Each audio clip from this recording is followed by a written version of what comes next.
C'est une place assez surprenante. Non, je suis très content d'avoir découvert le texte du jour au lendemain.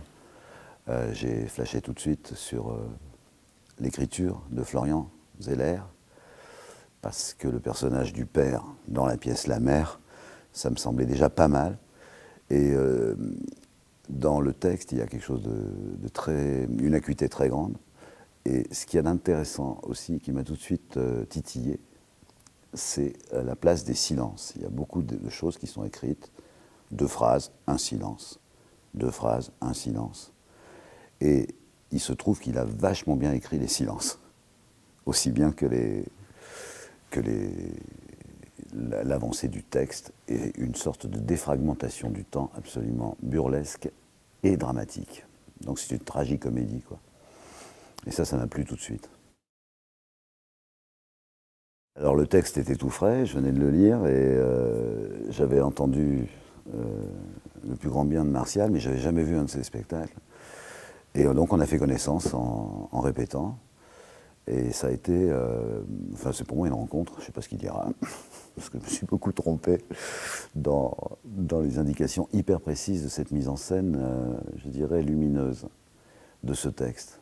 Parce qu'il a réussi à défragmenter justement l'espace dans le décor et l'espace dans le texte. C'est-à-dire qu'il y a des choses qui sont transportées d'un salon de loft, l'appartement de maman, de la mère, Catherine Yegel, et de but en blanc, je dirais, on passe dans un hôpital par exemple.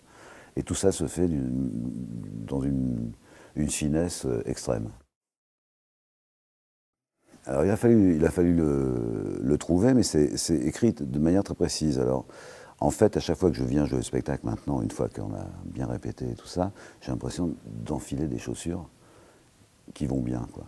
Et donc tout le personnage du père et toutes ses ambiguïtés, est-ce qu'il part vraiment faire un séminaire à Dijon ou est-ce qu'il trompe vraiment sa femme avec des petites putes dans des chambres d'hôtel?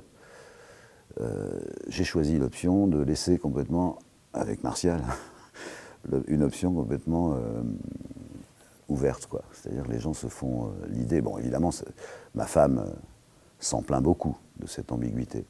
Mais autant on pourrait penser que le fils est peut-être mort, ou il est parti définitivement, ou, voilà, ou il revient comme un fantôme, ou pas du tout. Ça, à chacun, en venant voir le spectacle, de se faire son film, quoi. Alors c'est un côte à côte, un face à face, et puis c'est surtout renouvelé dans le jeu d'une manière absolument subtile.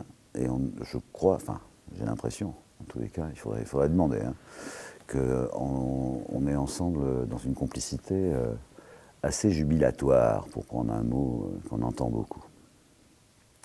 Et donc, on arrive à installer un suspense en se disant 2 mots par-ci, 3 mots par-là, au moment où elle le sent, au moment où je le sens. Et ça, c'est assez rare. Voilà, c'est comme si on avait... C'est la première fois qu'on joue ensemble, et c'est comme si on se connaissait depuis 40 ans. Ce qui est vrai, d'autre part, je suis allé la voir, elle m'a vu jouer, enfin bon, voilà. C'était une des personnes, d'ailleurs, il y a une vingtaine d'années, qui m'avait proposé la Comédie Française, quand elle y était comédienne. Et j'avais hésité longtemps, mais j'avais choisi un autre spectacle à l'époque. Voilà, parce que mon option, c'était un classique qu'elle voulait monter. Moi, j'ai beaucoup bossé sur des pièces très modernes, quoi. Sont les plus anciennes, c'est Feydeau. Et puis là, oui, je viens de faire Les Fausses Confidences. Bon, c'est la première fois de ma carrière que je joue un classique avec Arditi. Mais voilà, Catherine, c'est une rencontre tout à fait passionnante. Et que c'est pas fini, j'ai l'impression.